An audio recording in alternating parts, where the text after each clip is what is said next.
Hello everyone. Welcome to my channel. I hope everyone is having a wonderful day.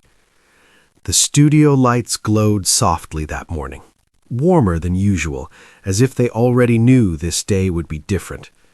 Ruth Langsford sat in her familiar chair, cue cards resting neatly in her hands, her smile calm but fragile, like glass holding back a tide.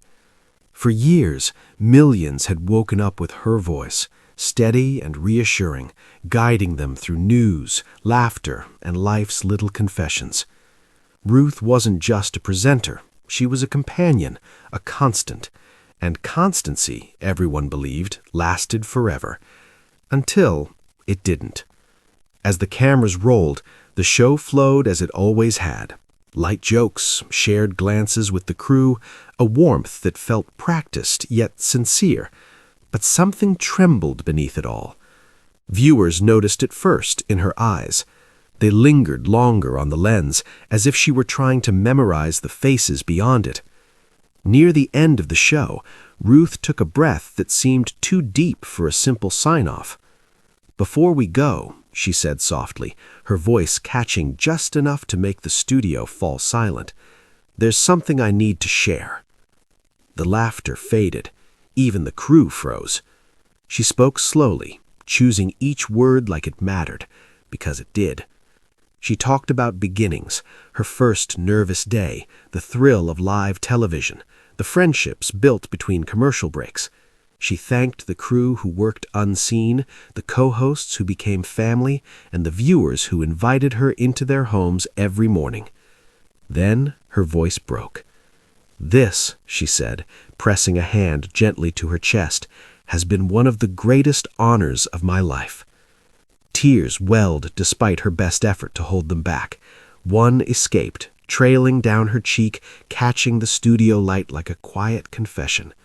Ruth Langsford, poised, professional, unshakable, was saying goodbye.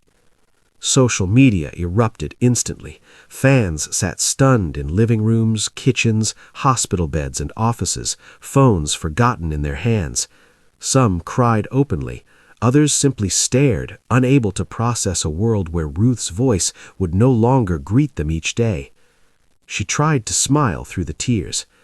"This isn't an ending," she added, her voice steadier now, strengthened by resolve. "It's just a new chapter. But I'll carry every one of you with me."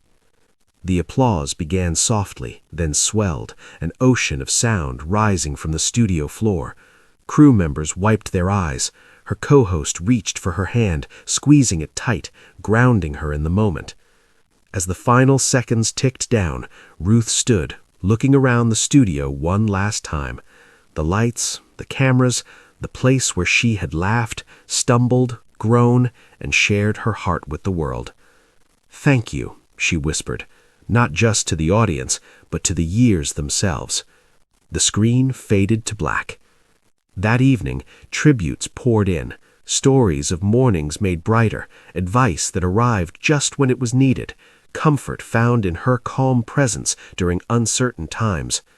Ruth trended worldwide, not for scandal or spectacle, but for something far rarer. Genuine connection.